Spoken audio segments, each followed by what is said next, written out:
저희 어머니가 진짜 저희 아기를 데리고 병원에 가실 수 있는 체력이 안 되세요. 네.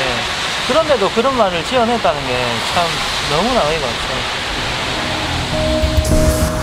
황당한 이야기 중 가장 화나는 건 가족이 사망보험금 4억 원을 위해서 자작극을 벌였다는 부분입니다. 사람들은 아빠가 보험회사를 다니기 때문에 그 계획이 가능했다고 말합니다. 실제 아빠는 보험회사를 다니고 있었는데요. 김상만 씨가 근무하신 거 맞죠? 3년 정도 근무했을걸요. 소문 보면 사망보험금 엄청나게 드러났다. 애는 죽으면 사망보험 하나도 안 나와요. 보험은 15세 이상이 돼야 사망보험금이 나옵니다. 하지만 아기들은 사망보험금 자체가 없답니다. 게다가 아빠는 주원이 앞으로 사망보험을 들어놓지도 않았는데요. 참 소문이 끝이 없어요. 하나 이렇게 이제 뭐 소문이 사라지게끔 해놓으면은 다른 게 이렇게 만들어져 나오고요. 어떻게 사람은 정신병자라는 말로도 표현할 수 없을 만큼 이렇게 걸레를 만들어 놨는지. 이를 악물면서도 애써 분노를 참는 엄마. 참아내는 그녀의 모습이 오히려 더 아파 보이는데요. 며칠 뒤 다급한 전화를 받았습니다. 부부에게 또 한 번 큰일이 벌어졌다는데요.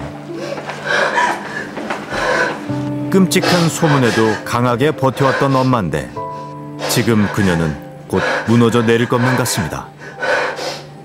소변을 보는데 피가 조금 나왔다고 하더라고요. 네. 그래가지고 어제 오후에 병원에 왔었거든요. 자연유산. 엄마의 뱃속에 작은 생명이 있었답니다. 주원이가 떠난 뒤 찾아온 생명. 그 생명을 지키기 위해 엄만 잔인한 소문 앞에서도 내내 참아왔던 겁니다. 어떻게 위로해야 할까요? 아이를 둘이나 잃은 엄마에게 대체 무엇이 위로가 될까요? 예정일이 4월 10일이거든요. 네, 주원이가 마지막으로 심폐소생술을 한 게 4월 10일이거든요.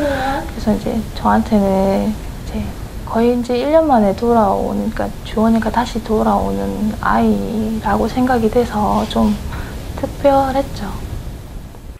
사실 주원이의 죽음은 여전히 의문투성입니다.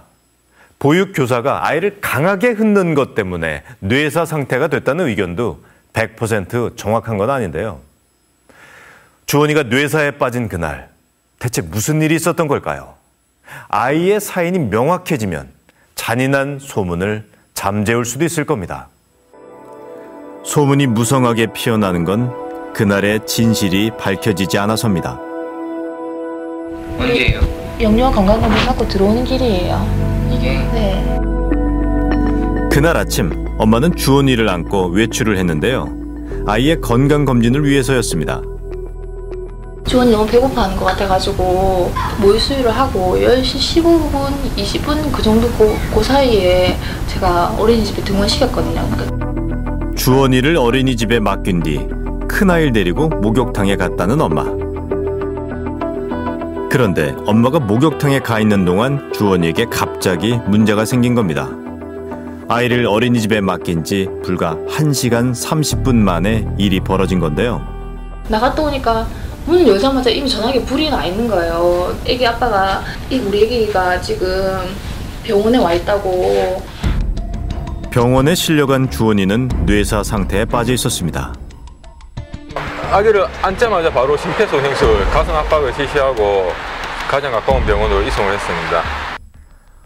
엄마 품에 안겨있던 주원이는 멀쩡했는데 119 대원의 품에선 힘없이 늘어져 있습니다. 주원이에게 무슨 일이 있었던 걸까요? 경찰도 그 원인의 의문을 갖고 조사를 했는데요. 그런 거를 만약에 떨어뜨려가지고 그 정도 뇌출혈이 발생할 정도로 한 것 같으면 멍이 뒤라도 들어야 되고. 아이의 머리에 멍이나 상처가 없으니 가해자가 없는 거랍니다. 하필 어린이집 내부엔 CCTV도 없었는데요. 뇌출혈이 나는데 외상이 왜 발생할 수 있지요?